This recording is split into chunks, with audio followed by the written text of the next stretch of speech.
Dr. David Klee has over 30 years experience as both a teacher of the flute and as a professional musician. He has performed in all kinds of musical organizations, ranging from classical orchestras to heading his own jazz group, the Jazz Express. With these Pro Minute video series, Dr. Klee will share some of his secrets with you on how to become a better flutist. Hello, my name is Dr. David Klee, and welcome to another Pro Minute video. Today we're going to look at the Barcarole by Ernesto Kohler. This could be found in the Soloist Folio for Flute, published by Rubank. So it should be coming up on your screen right now. And we're going to look at measure 14. So first of all, look at the key signature, look at the time signature. So you have one sharp. Andantino Komoto. I like to think of flowing. Da da dee da da da dee. You know, something like that. And you can base the tempo a little bit on how much breath control you have. Obviously, the younger you are, you don't want to go too slow. Your mom will find you passed out on the floor in your bedroom trying to play it if it's too slow. So anyway, so it starts out piano, and the word under is dolce. Dolce means sweet. So now we're looking at a third octave embouchure, that high B. And the biggest problem I hear a lot of young flute players when they start this song, I've judged solo ensemble for 40 plus years, and I promise you I've heard it all. They walk in and they use their middle range embouchure in the third octave, and what happens is this. They come in and sound like that. Well, if that sounds like you, I'm going to tell you how to fix it really fast. Okay, remember, your third range embouchure should be Winnie the Pooh. Not this. Should be Winnie the Pooh. Okay, it's Winnie the Pooh. So, and then you open your teeth.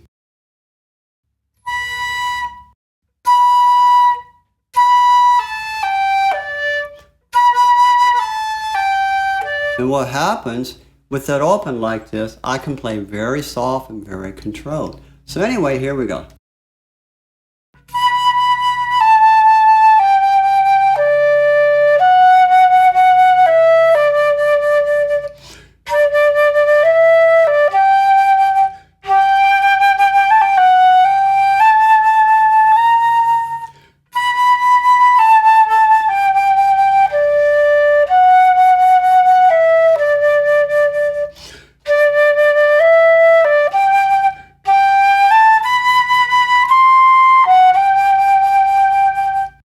Alrighty, so going back and looking at that, I think it's measures 14 through 19 is pretty much self-explanatory now. Now measure 20, 21. You got grace notes. What I like to do is think of the grace notes right before the beat. Now fortunately, you only got to wiggle one finger. Now unfortunately, what a lot of young musicians do, a lot of young flute players, when they do the grace notes, they make the grace notes and the downbeat of 2 a whole trip. They go da-da-da-dee, da-da-da-dee. No, what happens on the downbeat of 2, that F sharp should be there. Ya, da-da-da-da-da, da-da-da-da-da. No, da-da-da-da-dee-da. Shouldn't be that. So,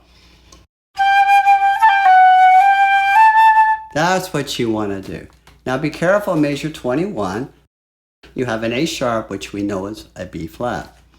Alrighty. Now, I think 23, 24, 25, 6, down to 29, I think we understand that. Now, then we get to measure 30. What in the world is going on? Okay, first of all, what does più agitato mean? That means more agitated, more animated. So we're going to get a little faster. We're going to put a little more energy into it. And then what do they have? They have accents over those notes. So I like to think of a little more da, da, da, da, dee, da, da, da. A little more weight.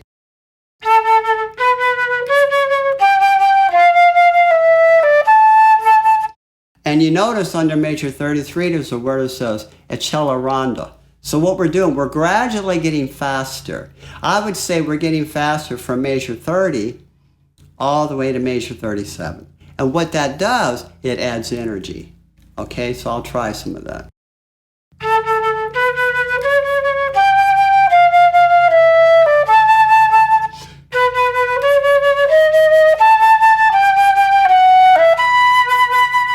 Alrighty. Now, at 38, what do we have? What is that long word? Arlangando. That means now we're relaxing the tempo. Okay? So now we're slowing it back down. But what is the dynamic marking? Forte. So now we're using third range embouchure. So we have to open the teeth, use that third range embouchure, and play forte.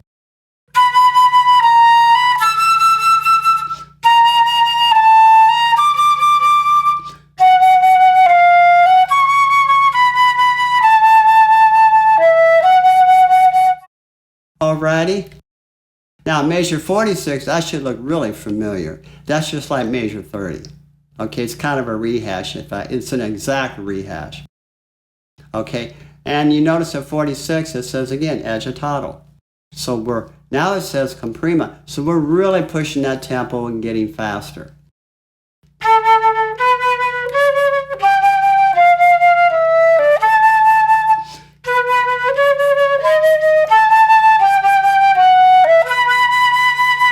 And then finally at 54, there's that word again, arlangando. So now 54 should look a lot like, I'll find it, 54 should look a lot like 38. 54 should look a lot like 38. Very similar, okay? So now we're slowing down. We're really going to slow that down because what we're doing, we're preparing by the measure 62 to get back in the original tempo. So at 54,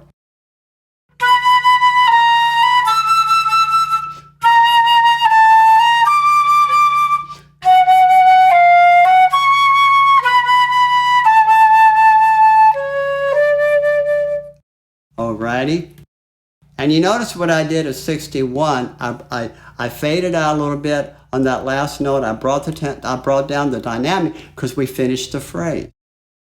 Now we're back going to measure 62, and that is identical to the first couple lines. It's absolutely identical. So it's 62.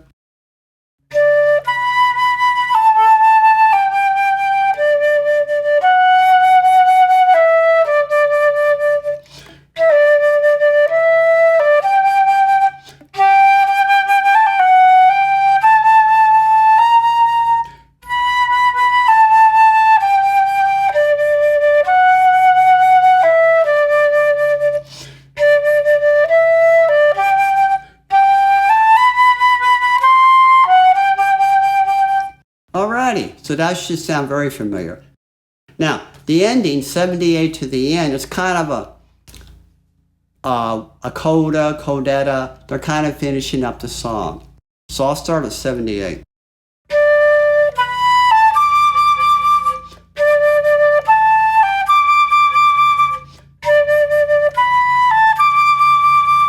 And now at 84, there's a long word, diminuendo. What that means is from 84 up through 89, you're getting softer.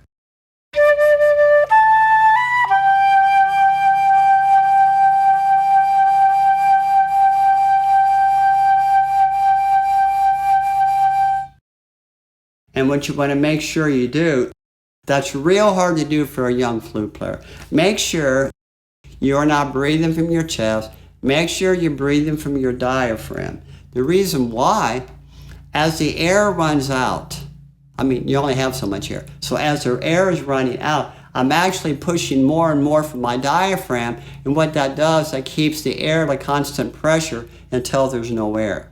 Versus a lot of young flute players, they breathe from their chest. And what happens, this is what their pitch does. Ah. And then they crash and burn. But if you breathe and support from the diaphragm, you can push from your diaphragm, you can keep the air constant, the pressure, until there's no air.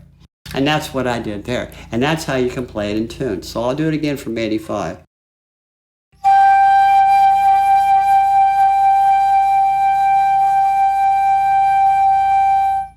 And the pitch is pretty much constant because I'm breathing from the diaphragm.